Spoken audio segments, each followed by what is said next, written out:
Really, and this is the one that's the biggest surprise. Anything, Dust? Good. Nick will love. I think Nick loves all three of these.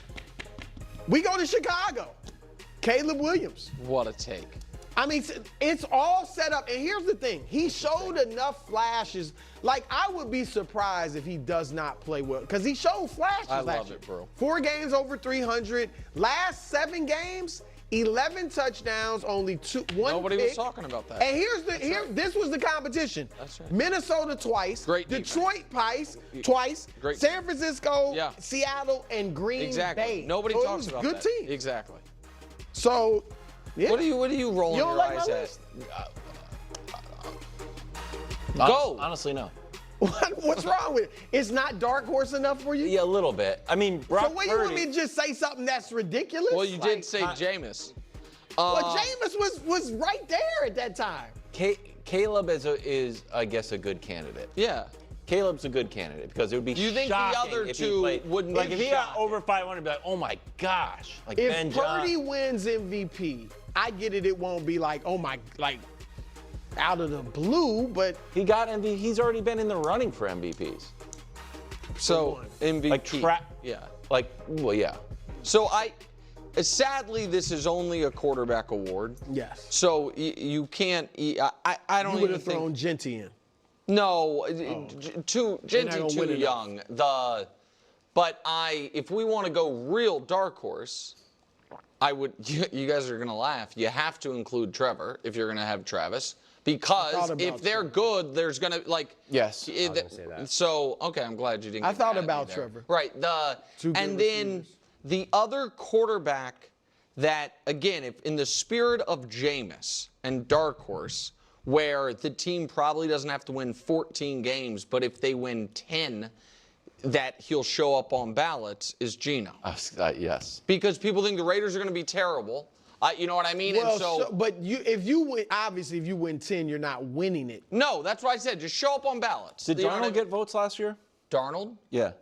He won 14 games. I would imagine. Listen, he'd be a Baker good got pick last Baker year. got votes last year. Probably got it. And so because I don't know remember if he they was top changed it. 5. It used to be you 3 only votes for voted for Darnold, one Dustin person, said. but Yeah. you end up now it's a 5-person ballot. He was on Bruce's ballot a few weeks. Who, Darnold? Yeah. A couple times. Okay, let's talk about this. I think it's actually a decent list for dark horses because obviously it's dark horses. So you're not picking Mahomes, Josh Allen, Super Bowl MVP, Jalen Hurts. So that makes sense. If I had to go with because when I think of a dark horse, you're trying to pick people who you actually think realistically have a legitimate chance. Otherwise, you would be like Daniel Jones or something. I don't know. Maybe even Daniel Jones is a decent dark horse because maybe he has a lot of success with Shane Steichen. But someone who truly kind of has no chance whatsoever to win MVP. I think Caleb Williams, if I was forced to pick, a dark horse candidate who I think truly has the most realistic chance of an MVP, it's definitely going to be Caleb Williams. If I was getting looser with it, because I also do think Trevor Lawrence is a good one as well. I think Baker Mayfield, Brock Purdy are great answers, and I know Brock Purdy was technically an MVP candidate before, but people have really just don't believe that Brock Purdy has any type of that he's really as important to the 49ers as the 49ers are to him. So I do think even though he got some votes before, I think I do think it's considered a dark horse, and people would be struggling to accept. I can't believe Brock Purdy just won the MVP. People are expecting big things from quarterbacks like Jaden Daniels.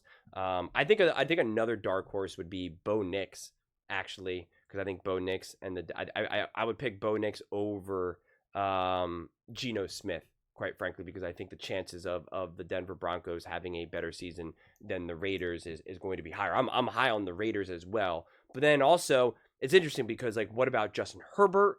Kind of an interesting one, but I don't know if that's considered to be a dark horse. Again, the dark horse is interesting because I guess it all depends on how you feel about individual players and really how you feel the media feels about said individual players and kind of what the current situation is surrounding that player. The media is very aggressively hard right now on Caleb Williams, so it would make sense that he can kind of be the ultimate dark horse in that regard. But I'm trying to think of a few other interesting dark horse players that I think could really surprise people. Again, Daniel Jones, I don't really believe it, but it's.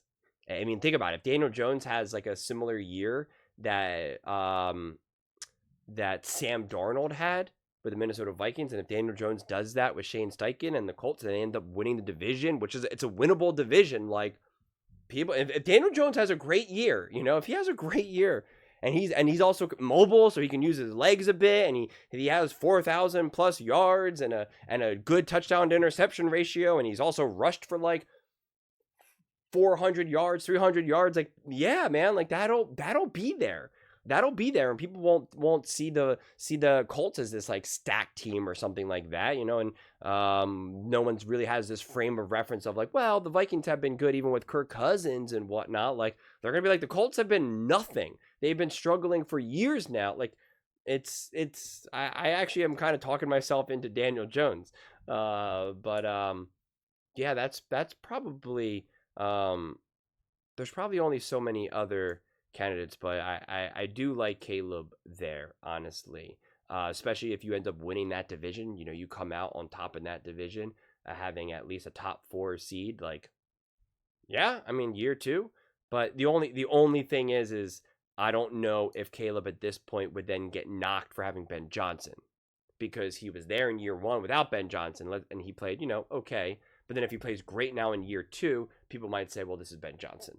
I think you are going to have some people. But I do think the media does want Caleb Williams to be real. So I don't think they're going to use it as a way to kind of bring down Caleb. I think it'll be a conversation to a degree. But if it's like a real like 180, they'll say, well, the difference is Ben Johnson. And so I do think in a weird way it could kind of harm him somewhat. But Baker Mayfield also has got a lot of receivers and a lot of weapons to work with, so he could put up awesome numbers. But I think the Tampa Bay Buccaneers would need to have like a top 2, top 3 seed in the NFL, not just the NFC. Like, I think it would have to be like literally top 2, top 3 record. Because remember, so much of this stuff really has to do with popularity. Who does the media like? Who are they talking about regularly? Even though Baker Mayfield had a pretty good year and really helped keep that team afloat with all the injuries, people weren't weekly talking about Baker Mayfield. They just weren't. And if they're not talking about you weekly, well, then they're not voting for you for MVP. It's a made-up award in a lot of ways. It's a popularity contest. I mean, it really is.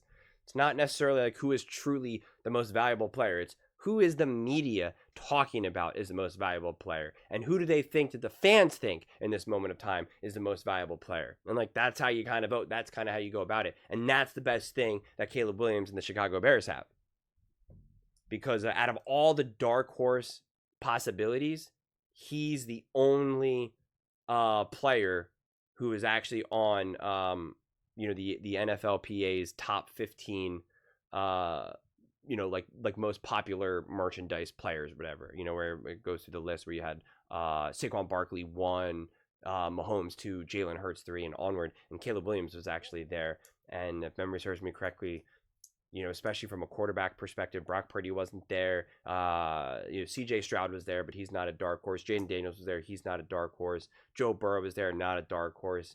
I mean, so like that is what Caleb Williams has going best for him. So yeah, it will be interesting. Caleb Williams, Daniel Jones MVP race. I don't think people realize that would actually be one of the best things for the NFL.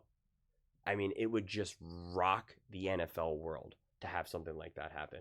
It really would be. But those are just my thoughts. I'd absolutely love to hear yours. What do you guys all think about Caleb Williams being a dark horse to win the MVP? Let me know in the comments below. I read every single comment. So whether you agree with me or disagree with me, either way, let's get in some discussions. Let's get in some fights. But ultimately, let's just have some fun. And please do consider subscribing. We are building an amazing community here and absolutely love to see you part of it. I want to build something that we all genuinely feel connected to. Something that we're really excited to be part of. I think we're on our way to doing it. Please don't forget to give this video a thumbs up, as it really does help with the visibility and the algorithm. Thank you so much. See you next time.